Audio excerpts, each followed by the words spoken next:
Hello world, my name is Daniel Wendler, and I am the author of ImproveYourSocialSkills.com and an autism advocate.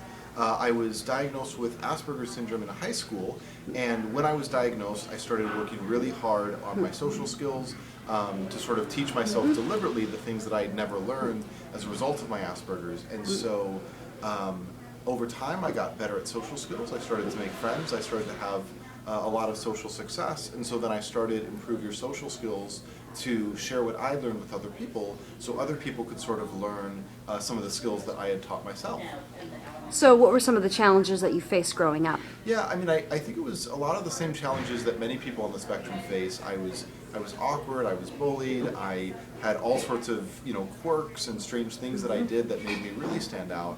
And so it was hard for me to feel like I fit in. It was hard for me to make friends, and I was just very overwhelmed by a lot of the stress in my life, and those were some of the things that I had to deal with. So when did you start having to work on your social skills? How old were you? I was probably 13. It was just before I started high school.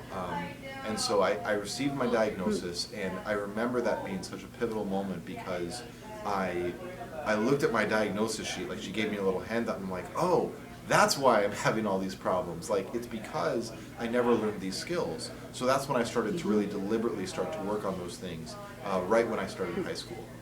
So when did you realize that you were different from other kids? That was probably very early on. I don't even remember a time when I realized it. I think I was just kind of always aware of it. I think I always felt kind of different. Now, if you could look back and if things were different, what would you do? Yeah, I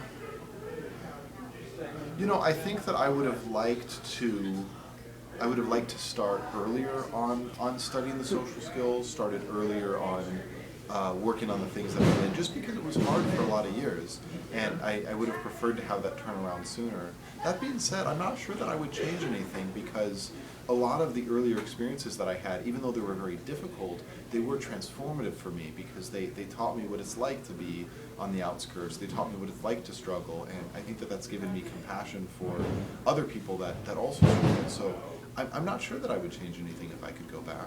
So now, we're both fans of Temple Grandin, and we know she'll be here tomorrow. Yeah.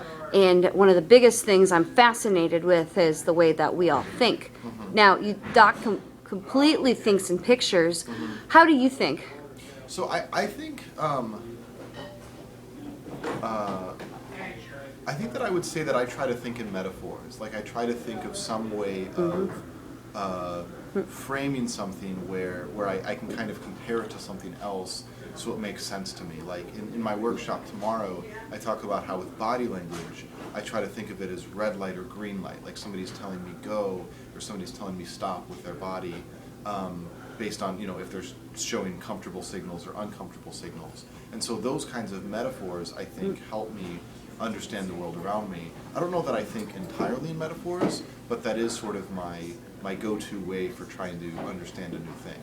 So you're a visual thinker yourself? Yeah, I think so, or at least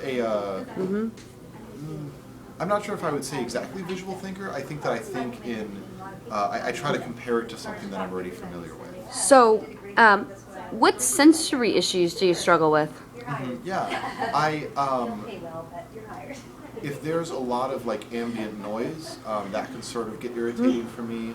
If I'm in low light environments, that can be hard. Like I like it when it's totally dark or when it's bright, but if it's kind of dim, then that can feel distressing for me.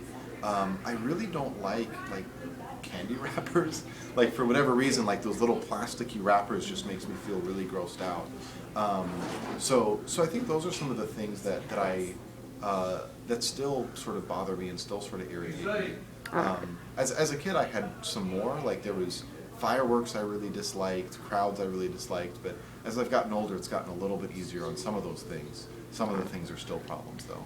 So, could you tell me again, what's the name of your website that you're an author of? I would love to promote your blog, and then I would love to share this video with you, too. Yeah, my website is ImproveYourSocialSkills.com, and if you go there, then you can read all of the advice that I've written and learn more about me.